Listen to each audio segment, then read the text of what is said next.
Bon allez, je te montre. Donc je t'ai fait voir la partie là, de la douche, la particularité. Là il y a une autre particularité pour le lavabo. Donc bon, tu vois, du coup j'ai pu sortir les tuyaux du mur, etc.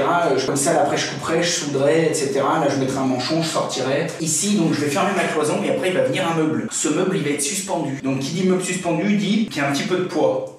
Donc bon, moi, je me suis quand même renseigné, c'est pas un gros truc comme j'ai eu mis des fois infernal, mais quand même.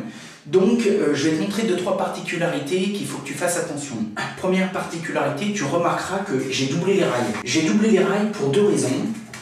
La première raison, c'est parce que comme ça, je gagne en solidité.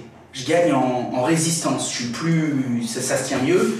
Deuxième raison, comme ça, j'ai une partie creuse d'un côté et une partie creuse de l'autre. D'accord? Je suis en femelle-femelle. Enfin, moi, je suis plombier, donc j'ai cette habitude d'y parler femelle-femelle, etc., etc. Bon. Mais sinon, je suis creux-creux. Donc, ça, je l'ai vraiment fait exprès, il faut vraiment que vous le fassiez.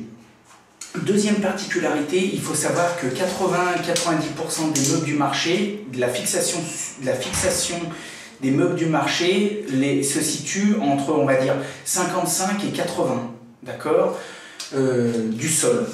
Tu vois, maintenant je trace 55 et je trace 80.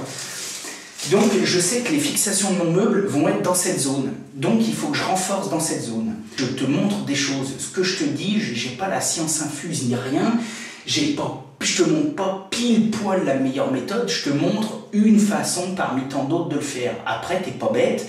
Tu te renseignes, t'appelles Brico machin pour qu'il t'envoie la fiche technique du meuble, ou tu te débrouilles. Et je vais donner une autre solution, sinon, si tu as peur de te tromper, tu mets du bois d'ici jusqu'en bas, comme ça, là, au moins, t'es tranquille. OSB, pareil, j'aime bien l'OSB parce que quand on va visser dedans, ça va bien tenir, parce que c'est un bois, tu vois, qui est assez solide, qui se tient. C'est de l'OSB milieu 3, donc il résiste à un petit peu d'eau, comparé par exemple à du mélaminé, ou comparé à un aggloméré, etc. Il va mieux résister à l'eau, à l'humidité. Donc comme ça, même si un jour il y a une petite fuite ou peu importe, il est en contact avec l'eau, il va quand même tenir. Ça va pas tout se casser la gueule. Ça coûte pas trop cher, c'est facile à couper, c'est facile à préparer. Moi j'en ai toujours une ou 2 plaques à la baraque et après je taille dedans des bouts.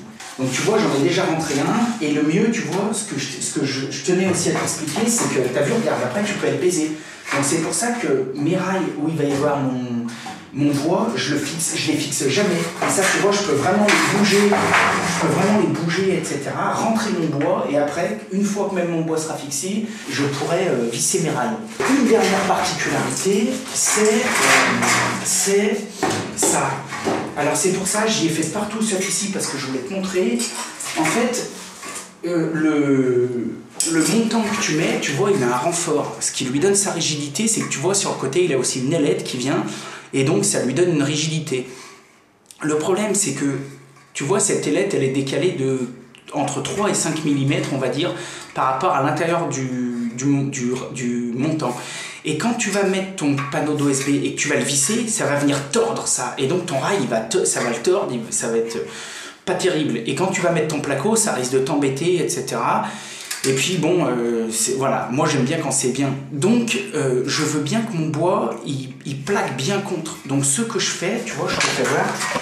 En fait, tu vois, je fais une petite encoche ici, une petite encoche ici. Donc en gros, je coupe ça. Et après, avec une pince multiprise, une pince à bec, une pince plate, ce que tu veux, tu te débrouilles. Et ben tu vois, je viens redresser cette languette. Donc bon, t'essayes d'y faire rien, tu me fais pas de la merde. Ah, on est pas mal, bon là on est pas mal. Ok? Donc ça veut dire que quand tu vas venir visser ton OSB à travers tes montants, et ben ton rail il va pas se déformer. La deuxième chose, il faut faire, comme je te disais, passer ton bois. D'accord? Donc tu fais passer ton bois, tu le laisses en vrac, on s'en fout, mais tu le fais passer avant de visser tes trucs, tes rails. Et après, tu peux commencer à visser tes rails une fois que ton bois il est prisonnier. Donc là, on va tracer 60. Et ensuite, je vais prendre de la vis à placo. Alors tu prends de la 25, de la 35 comme tu veux. Là tu vois, on va venir.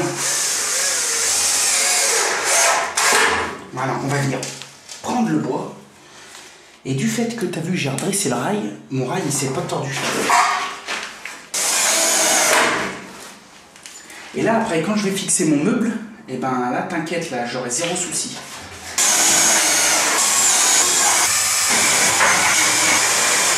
Là, ça tient, c'est nickel. T'as vu, en bas, j'ai cassé un petit peu. Donc, ça fait un petit peu de la merde qui est tombée vers les rails. Je vais nettoyer ça. Vous ne me laissez pas de la merde dans les cloisons. Hein. Ils font des villas, les mecs. Et les dernières plaques de placo avant de les mettre, ils font toute la merde. Les chutes de rails, les chutes de placo, tout. Ils font tout ça entre les cloisons, les murs. Du gros travail de merde. Ça, c'est interdit. Faites-moi pas ça. Et après, crac, on plaque, on joint. On est des bons.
Ah, bon, j'ai fini de souder la plomberie.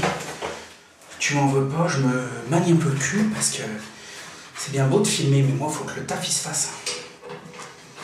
Je me suis brûlé tout à l'heure.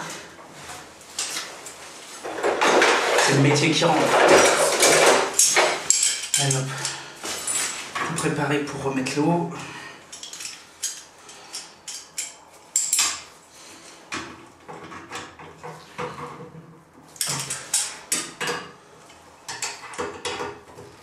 Putain, j'ai chaud. Alors là, bon, t'as vu, j'ai soudé des cannes. Des cannes de cuivre qui montent. Donc bon, il n'y a pas de problème. Et donc, par contre, ces cannes, moi, je me sers de ça, là. J'y adore, ça va très bien. J'achète ça, tu vois, chez nos voisins arlémins. C'est Viega. Donc, tu vois, je te montre. Super truc. Donc là, tu fous ton cuivre, tu sertis avec ta pince à sertir. Crac, crac. Et là, ça bouge pas. Voilà. Donc, tu vois, j'ai tout bougé. J'ai pas fait ça en bas parce que je pouvais pas. Parce que bon, en réno, on peut pas toujours sertir. On fait comme on peut. Donc, voilà. Donc là, j'ai bavuré tout à l'heure. Hop. Faut bien que ce soit bien emboîté. Ce qu'il faut tout de suite pour pas que ça bouge, cette fois, on va pouvoir fixer les rails. Le rail du truc. Voilà, on va mettre là, on s'en fout. Hop là. Un petit coup de poinçon en bord. Alors, maintenant, il va falloir deux choses. Il va falloir que je le foute de niveau. Il va falloir que je le sertisse. Alors attends, déjà, est-ce que ça peut bouger une fois que c'est serti? Ouais. Vu que j'ai tout recuit. Hop. Franchement, c'est top qualité. Ça fait 10 ans que j'utilise ça. Pas de souci.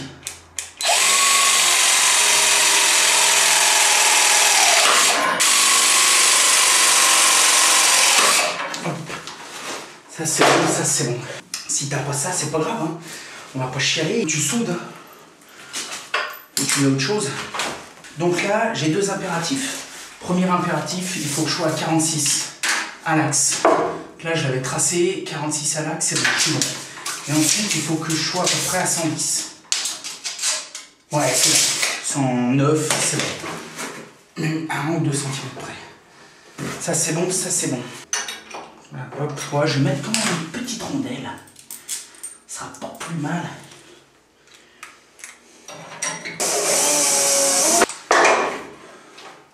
Et là, hop, faut toujours recuire un peu les cuivres. Putain, je suis parfait. Donc j'ai pas besoin de les fixer parce que là ils sont super méga tenus. Là il y a quoi? Il y a 80 cm et après crac, ils sont soudés sur la nourrice qui elle est complètement fixée. Donc ça servira à rien de foutre, de mettre un collier ou deux là, ça servira à rien.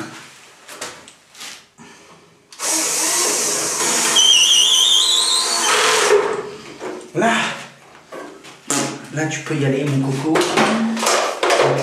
Il n'y a pas de problème, il n'y a pas de problème. Il me faut 2 bouchons de 15, ça je peux y ramener, ça je peux y ramener. Ça j'ai ramené parce que là c'est un bordel, je supporte plus. Ça.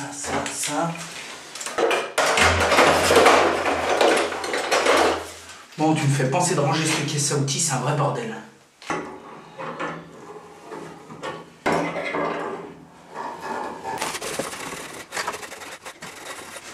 Ouais, encore, je fais ce que je fais, parce que si je m'écoute, j'ai presque envie de faire tout le reste.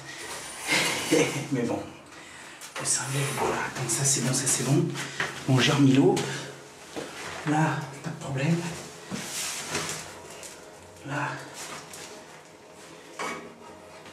Pas de soucis, pas de soucis, pas de soucis. Nickel. Bon les petits lapins, j'ai quasi fini l'électricité. Bon, je peux pas tout te montrer parce que faut que j'avance un peu. J'ai fini la plomberie, tu as vu, j'ai mis en eau, il n'y a pas de fuite, il n'y a rien, c'est quasiment prêt à plaquer. Avant, je voulais simplement te montrer un truc. Je viens de monter une ossature métallique qui va être recouverte de placo, etc. bien sûr, dans une salle de bain. Donc je retire des prises, il y a la nourrice là-bas qui a la terre, mais je vais mettre l'ossature à la terre, c'est très important. Une autoforeuse, ta visseuse.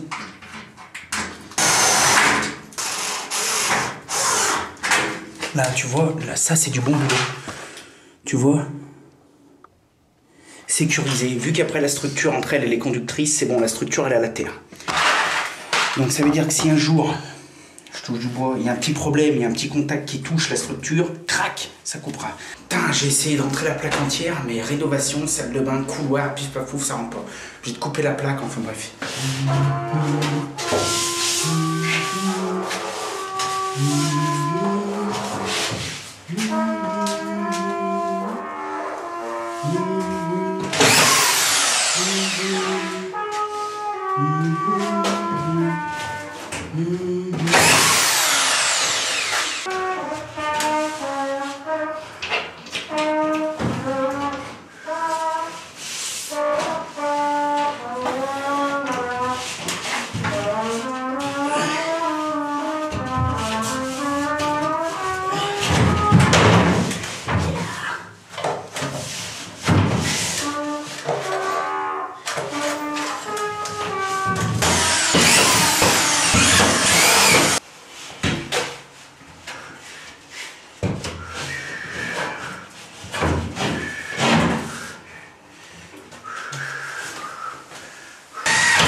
Ok.